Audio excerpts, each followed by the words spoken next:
گھر کے اندر یعنی میرے گھر کے اندر یہ وہ شیلز ہیں جو گھر کے باہر ہیں، اس کا ہمیں کوئی اندازہ نہیں. وہ ساری سڑک کے اوپر ساری رات صبح تک، اور ابھی جب میں آپ سے بات کر رہا ہوں پھر شیلنگ ہو رہی ہے، پھر ایک اور حملہ ہو گیا.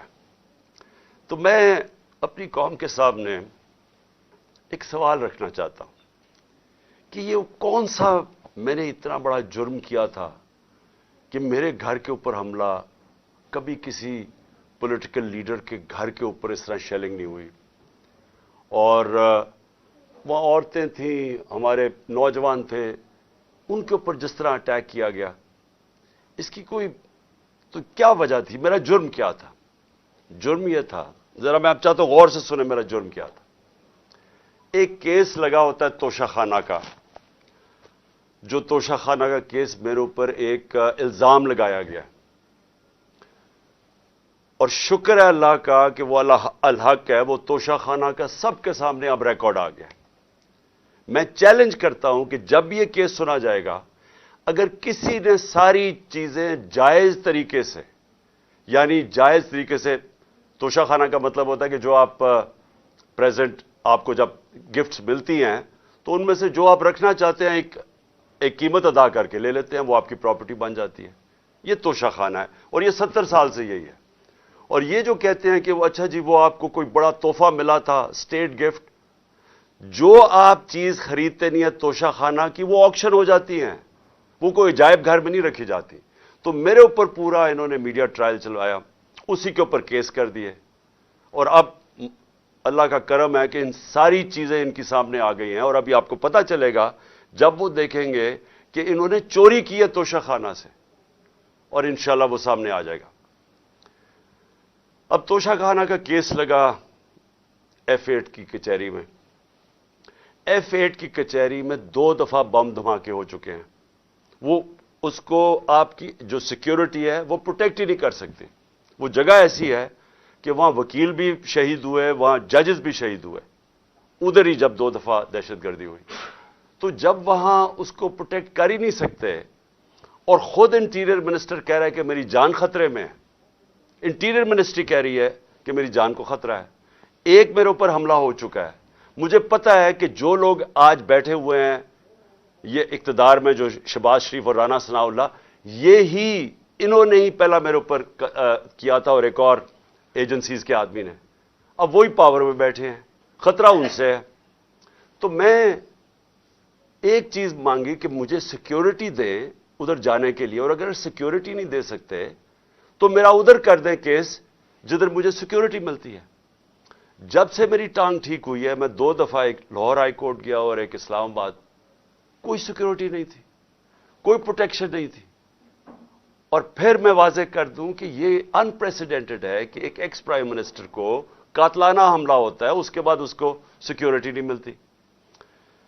اس کے لیے اس وجہ سے ہم نے عدالت میں گئے ہوئے ہیں کہ ہمیں سیکیورٹی دو، اور اس جج نے میرے اوپر وارنٹ نکال دیا. اب یہ وارنٹ کیا ہے؟ جس کے لیے پولیس آئی ہوئی تھی.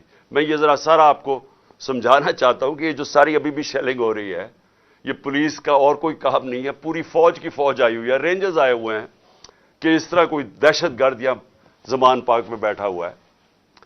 وارنٹ صرف یہ تھے کہ آپ کو پولیس عدالت میں پیش کرے، یہ ہے وارنٹ. جس عدالت میں اس لیے نہیں جا سکا کیونکہ سیکیورٹی کا ایشو تھا، عدالت نے پیش کرنا، یہ پولیس نے وہاں پیش کرنا تھا. رات کو جو پریزیڈنٹ ہیں لاہور ہائی کورٹ کے بار کے، اشتیاق خان، انہوں نے شورٹی دے دی. ان کو میں نے آتھرائز کر دیا، انہوں نے شورٹی دی کہ وہ جو میرا اپیرنس ہے ہائی کورٹ میں وہ گارنٹی کرتے ہیں. 18 کو انہوں نے شورٹی دے دی میں ہائی کورٹ میں پریزنٹ ہوں گا. تو جب انہوں نے شورٹی دے دی تو وہ پولیس آفیسر جو مجھے اریسٹ کرنے آیا تھا اس کو شورٹی مل جاتی، وہ کیس اس کو انتظار کرنا چاہیے. تو میں نے فیصلہ کر لیا کہ میں عدالت جا رہا ہوں، اس لیے تو وہ آیا تھا مجھے اریسٹ کرنے. اور یہ قانون ہے، یہ جو کوڈ آف کرمنل CCP جسے کہتے ہیں کہ کوڈ فار کرمنل CRPC، جو کوڈ ہوتی ہے جو جس کے تحت یہ قانون بنا ہوا ہے، اس کا سیکشن 75 کہتا ہے کہ یہ اگر کر دیں تو پولیس آپ کو اریسٹ نہیں کرتی. تو وہ رات لے کے پھر رہا اشتہا خان یہ اب شیورٹی, اور پولیس والا ہی نہیں مل رہا. وہ کیوں نہیں مل رہا؟ کیونکہ انہوں نے فیصلہ کیا ہوا تھا میرے اوپر یہ اٹیک کرنے کا. اب یہ میں آپ کو دکھا رہا ہوں کہ یہ صرف شیلز نہیں ہیں, یہ گولیاں آپ کے سامنے ہیں. یہ گولیاں چلائی انہوں نے یہاں. یہ گولیاں چلانے والے ایک آدمی کو عدالت میں پیش کرنے کے لیے نہیں آتے. ان کے عزائم, یہ جو اوپر سارے بیٹھے ہوئے ہیں جنہوں نے پہلے ہی مجھے قتل کرنے کی کوشش کی تھی, ان کے عزائم یہ نہیں تھے کہ عمران خان نے یہ عدالت میں کہ وہ کہہ رہا ہے کہ میں پہنچوں گا, اس کے باوجود یہ حملہ کر رہا ہے اور ابھی تک حملہ ہو رہا ہے. ان کا مقصد کچھ اور ہے. لندن کے اندر پلان بنا, وعدے کیے گئے نواز شریف سے. وعدہ یہ کیا گیا کہ اگر ہمیں بیک کریں گے تو میں آپ کو یہ کر کے دوں گا, جس میں عمران خان کو جیل میں ڈالوں گا, پی ٹی آئی کو ختم کروں گا, نواز شریف کو سارے کیسز ختم کروں گا. یہ پلان تھا پورا. یہ پلان بڑی دیر سے پتہ ہے, میں بتاتا جا رہا ہوں آپ سب کو. اس پلان کے تحت یہ گیم چل رہی تھی. کیوں میرے ورکرز اس طرح, جس طرح انہوں نے یہ دفاع کیا زبان پاک کی, میں تو کیا ان کو 2 دفعہ کہا, میں نے کہا دیکھو یہ میں کوئی انتشار نہیں چاہتا, میں چاہتا ہوں میں چلا جاتا ہوں, بیگ میرا پیک تھا. لیکن سارے کارکنوں کا کیا مسئلہ تھا؟ ان کو پتا تھا کہ جب سے ہماری حکومت گئی ہے ہمارے لوگوں کو تشدد کیا گیا جیل میں. کسٹوڈیل ٹارچر کہتے ہیں اس کو. جیل کے اندر تشدد کیا گیا. اعظم سواتی, شہباز گل, ہمیں پتہ ہے ارشد شریف سے کیا ہوا, ہمیں پتہ ہے سوشل میڈیا کے لڑکوں سے کیا ہوا, اور ہمیں پتہ ہے کہ وہ درویش, وہ جو اسپیشل انسان تھا جس کے پاس پیار کے علاوہ کچھ تھا ہی نہیں, ذل شاہ سے کس طرح انہوں نے اٹھایا اور اسے تشدد کر کے قتل کر کے سڑک پہ پھینک گئے. تو وہ سارے فکر کر رہے تھے کہ دیکھیں اگر انہوں نے یہ آپ سے لے گئے ایک دفعہ آپ کو, تو یہ آپ سے بھی یہ کریں گے. اس لیے انہوں نے رات سے وہ مقابلہ کر رہے ہیں ان کا, صرف اس وجہ سے. سو میں آج یہ پوچھنا چاہتا ہوں, میں وہ جو اپنے آپ کو نیوٹرل کہتے ہیں ان سے پوچھنا چاہتا ہوں کہ مجھے یہ بتائیں کہ رینجرز کو بھیجنے کا کیا کام تھا؟ میرے دیوار کے اوپر رینجرز چڑھ رہے تھے, اندر آنے لگے تھے. یہ میں کون سا جرم کیا کہ رینجرز کو یہاں اٹیک کروایا میرے اوپر؟ اور جب رینجرز اور ہمارے لوگوں کا آمنا سامنا ہوگا تو کیا کوئی قوم سمجھے گی کہ ہماری اسٹیبلشمنٹ نیوٹرل ہے؟ اور کیا یہ کرنا چاہیے کہ رینجرز یعنی فوج کو اور عوام کا آمنا سامنا کروانا چاہیے؟ جب ٹی ایل پی آ رہی تھی اسلام آباد کی طرف تو مجھے تب آرمی چیف نے کہا تھا کہ ہم بالکل فوج کو سیولینز کے سامنے نہیں لے کے آئیں گے. تو اب کیوں آ رہی ہے؟ کیا وجہ ہے؟ کون سا جرم ہے؟ کیا جرم کیا میں نے؟ اور کیا وجہ ہے کہ اس طرح کی بے دردی سے, جس طرح کا ابھی تک سب کو یہ جو شیلز مارے گئے ہیں, گولیاں چلائی گئی ہیں, یعنی یہ کیا جمہوریت ہے؟ کیا ہم نے کبھی ہمارے 3.5 سال میں کبھی کسی کے اوپر 3 لانگ مارچز تھیں, پروٹیسٹ تھے, کیا ہم نے کبھی کسی کے اوپر یہ کیا؟ تو یہ کیا وجہ ہے؟ اس کے پیچھے کیا ہے؟ ہم سب سوال پوچھ رہے ہیں, ہم سب حیران ہیں کہ اس سب کا مقصد کیا ہے؟ چاہتے کیا ہے؟ کیا یہ وہ ساری وہی ایک تسلسل ہے کہ کسی طرح تحریک انصاف کو دیوار سے لگاؤ, لیکن اس سے بھی زیادہ عمران خان کو مائنس کرو بیچ میں سے, اس لیے پکڑنے آئے تھے؟ اور دیکھیں میں آج اپنی ساری قوم کے سامنے کہہ رہا ہوں کہ دیکھیں میں نے پوری کوشش کی ہے جب سے میری گورنمنٹ گرائی گئی ہے کہ کوئی میری وجہ سے اس ملک میں انتشار نہ ہو. ہم نے سارے پرامن 70 جلسے کیے, سب پرامن. جب کوئی انتشار کا وقت آتا تھا, جب انہوں نے اسی طرح ہمارے اوپر ظلم کیا 25 مئی کو پچھلے سال, میں نے کینسل کیا, میں نے اس کو ختم کر دیا دھرنے کو, کیونکہ مجھے ڈر تھا کہ اب انتشار کی طرف جا رہا ہے. اس کے بعد 26 نومبر لاکھوں لوگ جمع تھے وہاں اس وقت پنڈی میں.